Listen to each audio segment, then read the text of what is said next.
Donc Jérôme, là on est devant ton automoteur Technoma Laser 3000. Ouais, c'est ça.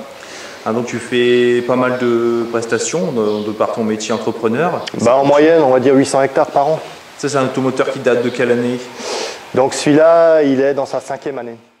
Donc au niveau fiabilité, tout ce qui est électronique dessus, ça va? Tu as eu des problèmes pas dessus C'est assez fiable. Bon, comme dit, la première année, j'ai eu un souci avec le boîtier. Oui.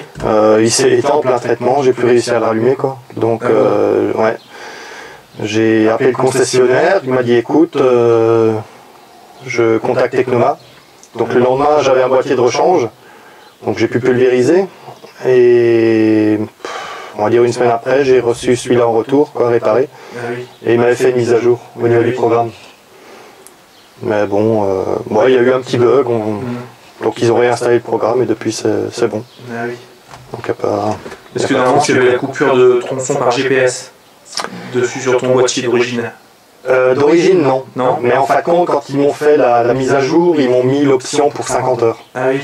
Donc là j'ai pu l'utiliser un peu, j'y ai goûté, ça donne envie. Bah oui. Ça donne quand même envie, quoi. Plus, quoi. Surtout en ce moment, traitement Pyral maïs, ça pourrait être un plus d'avoir la coupure. Et comme dit, j'ai quand même des parcelles où il y a pas mal de pointes. Oui. Donc on est constamment rivé sur la ligne de maïs pour pas écraser et sur le boîtier pour voir quand est-ce que je peux arrêter le tronçon. C'est vraiment un grand avantage d'avoir ça, quoi.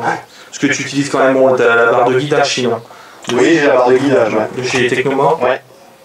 Donc assez simple. Oui, c'est simple. Bon, comme dit, après j'ai un rappel sur l'écran aussi. Oui. J'ai une symbolisation de l'automoteur. Donc guidage par point. Ouais. Tout simplement. Ouais, tout simple. Donc à l'avenir, tu comptes peut-être quand même passer aux coupures de tronçon. Oui, je pense, ouais. C'est quand même un plus.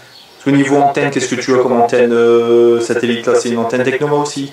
Oui. Mais bon, il travaille. Bon, le boîtier, c'est Muller, c'est allemand. Oui. Et l'antenne, c'est Hémisphère, le fabricant. Ah oui. Donc, bon, c'est juste une précision de 30 cm. Hein, pour le traitement maïs, moi, ça me suffit. Ah oui.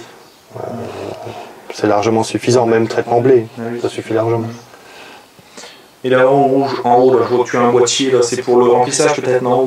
Oui, par contre c'est juste le niveau de bouillie qui me reste dans la cuve. Ah oui. Donc au lieu d'avoir un ruban ou une jauge avec un tube, moi je l'ai électronique. Ah oui. Donc ça c'est une option ça? Ouais, c'est une option, ouais. Parce que quand tu programmes par exemple ton niveau de remplissage, ça se coupe... non, c'est automatique ou c'est toi qui gères le remplissage? Moi je l'ai en manuel. En manuel? C'est moi qui choisis. Ah, oui. Donc quand ça arrive par exemple à 2000 litres, c'est toi qui coupes? Oui, voilà, moi j'arrête mon remplissage et... D'accord. Bon, comme dit, on peut l'avoir en automatique, mais c'est une option. Ah oui.